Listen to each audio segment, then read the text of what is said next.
There is a hill in Richmond, Virginia, with a park on top of it. Families walk dogs there, children play there, and roughly 100 feet below their feet, sealed behind a concrete wall since 1926, sits a steam locomotive, 10 flat cars, and at least 2 men who were never brought back out. Nobody is coming to get them. The city knows exactly where they are. It has known for 100 years, and the reason they are still down there is not neglect, and it is not mystery. It is that every single attempt to reach them made the hill collapse again. Start with what the tunnel was for. In the 1870s, Richmond had a geography problem. The Chesapeake and Ohio Railway needed to move freight from the docks on the James River through the city, and Church Hill was in the way. Going around meant miles of grade. Going through meant a tunnel, so they dug one, and it opened in 1873, running roughly 4,000 feet straight under the neighborhood. Here is what they were digging through, and it matters more than anything else in this story. Church Hill is not rock. It is clay and sand and marl, the kind of soft, waterlogged ground that behaves less like stone and more like wet plaster. A tunnel through granite holds itself up. A tunnel through clay is in a permanent argument with the weight above it, and the clay is patient. The tunnel fought them the entire time it existed. Water seeped through the lining. Sections shifted and had to be shored up. There were cave-ins during construction and cave-ins after it opened, and men died in them, though how many is one of the several numbers in this story that no one recorded properly. By 1895, the railroad had seen enough. It built a new route around the city along the river, and it closed the tunnel and largely walked away from it. For 30 years, the hole under Church Hill just sat there, filling with water, quietly getting worse. Then, in the 1920s, freight traffic grew, and somebody in an office decided that 4,000 feet of existing tunnel was too valuable to leave abandoned. The Chesapeake and Ohio would reopen it. Crews went in to pump it out, clear the debris, and rebuild the lining, and they brought in a work train to haul material. On Friday, October 2nd, 1925, the train was inside the tunnel, engine number 231, a small 440 steam locomotive with 10 flat cars behind it and roughly 200 men working along the length of the bore. At around 3 in the afternoon, the roof came down. Not the whole tunnel, but a section of it, somewhere near 200 feet, collapsing onto the train and the track and the men. Above ground, the hill sank.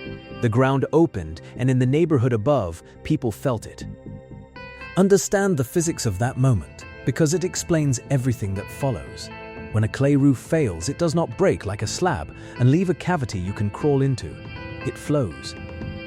The material above pushes down into the empty space and keeps pushing, so the void does not stay a void, and every cubic foot you dig out from the side gets refilled by the hill leaning in behind it. The tunnel did not just cave in on the train, it closed around it.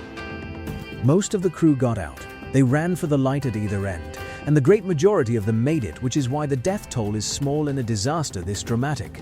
But the train was pinned, and so was the man driving it. Tom Mason was the engineer. He was in the cab when the roof let go, and he was trapped there, held by debris and by the engine's own reverse lever pressing into him. He did not die immediately. He was alive in the dark, under a hill, on the wrong side of a collapse.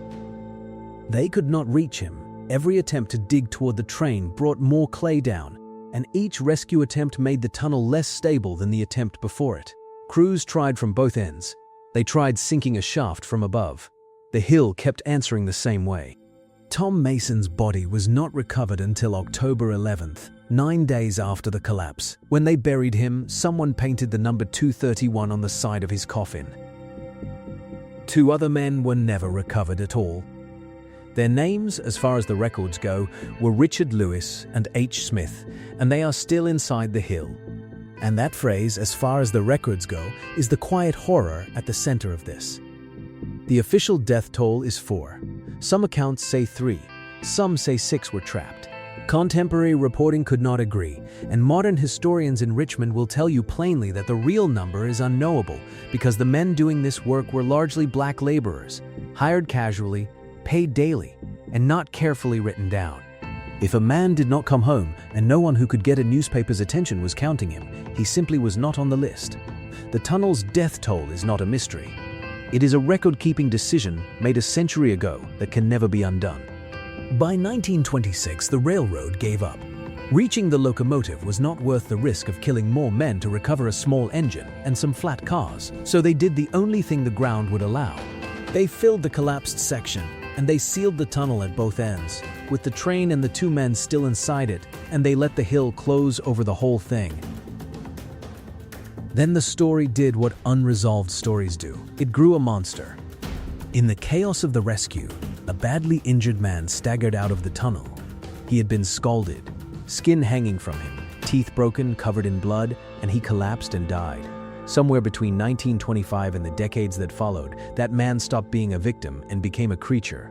The legend that hardened into local folklore says rescuers found a blood-covered thing with jagged teeth crouching over one of the bodies, and that it fled through the city to a mausoleum in Hollywood Cemetery, where the name on the door became the name of Richmond's vampire.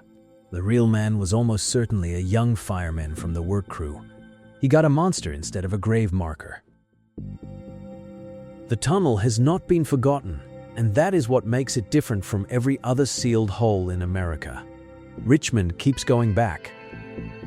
In 2006, a serious effort was mounted to find and excavate Engine 231. It had funding, engineers, and drilling equipment. They put boreholes down into the hill to locate the locomotive, and the project ran into exactly what the rescuers hit in 1925. The ground was unstable. Water flooded the work, and the risk of collapse ran too high. They stopped without ever reaching the engine. The clay won again, 81 years later. And here's the detail that makes the whole site stranger than it sounds.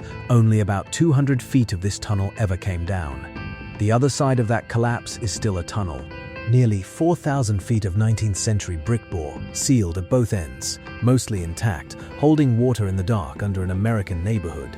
When people say the tunnel collapsed, they picture the hill swallowing everything.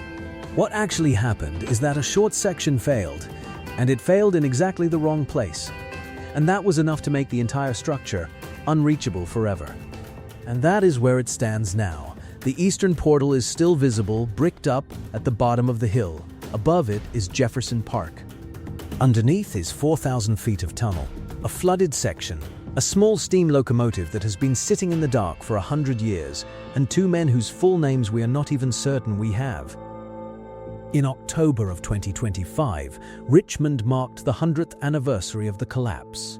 There were ceremonies and speeches on the hill above the tunnel, which is about the only kind of memorial this site can have, because a memorial normally goes where you buried someone, and here nobody could. Most abandoned infrastructure in America was closed because something faster came along.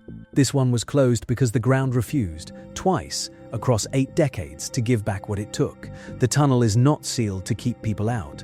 It is sealed because the hill will not hold long enough to let anyone in.